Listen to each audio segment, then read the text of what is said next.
Olivia Schmatzel, Introductory Speech, January 25th, 2020. How many of you have ever broken a bone? Well, I have. Right before summer break, I was involved in a jet ski accident. This accident was very challenging for me to overcome and still affects me to this day. Not only did this accident affect me physically, but it also affected me mentally. Today I'll talk about how I broke my shoulder, the impact it had on my life, and how I overcame the accident. I can remember the accident like it happened yesterday.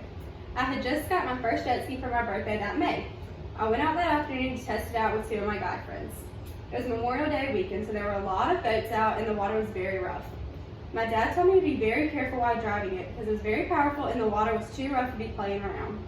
Well, I let one of my guy friends drive it, which I was unaware he had never drove a jet ski before.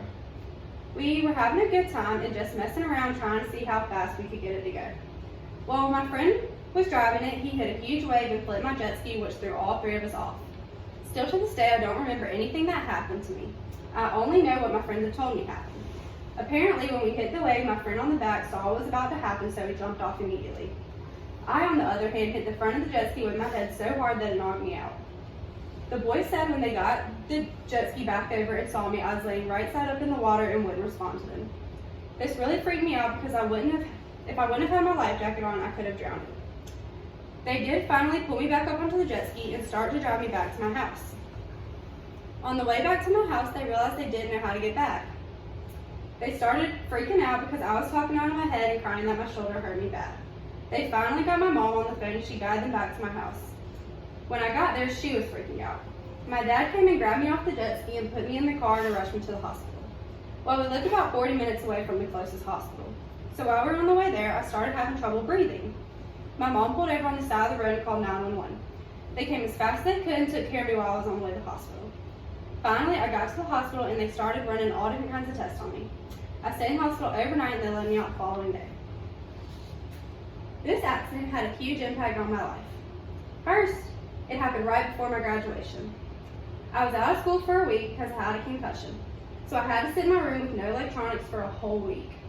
That was probably the hardest thing I had ever done.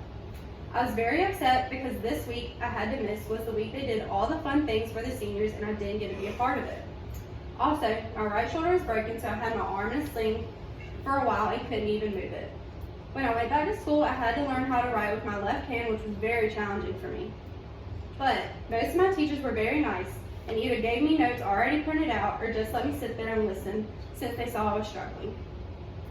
Then came graduation day. That was a very difficult day for me. I could not take a shower, do my hair, or put my clothes on by myself. Having only one good hand to use was very hard. That morning, my best friend had to get up super early and come over and help me. She also had to drive me to graduation because I couldn't drive myself with just using my left hand. It was really hard. Looking back on my graduation pictures makes me really sad because I only had one arm sticking out of my gown in all my pictures, and the other arm was in a sling. I hate that is something that I will always have pictures of to remind me what happened. Trying to overcome what happened was very hard for me to do. I still haven't overcome the fear of letting anyone else drive me on a jet ski, and I'm sure it will take a while for me to get over it. I have overcome a lot of obstacles this accident threw at me. I'm now able to write legibly with my left hand and brush my teeth with my left hand, which is very hard if you've never tried it. Another huge thing that helped me overcome this obstacle was doing physical therapy. This took up my whole summer, which was not ideal. But thanks to the great staff at Dreher, I was pretty much fully healed physically.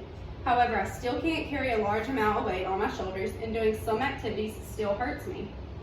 Today I've talked about my jet ski accident and how it affected me physically and mentally. Although this was very challenging for me to overcome, it has shaped me into the person I am today. I am very grateful that I was able to overcome this accident and it was nothing more serious. And next time I go out on the water with my jet ski, you better believe I'll be driving it by myself.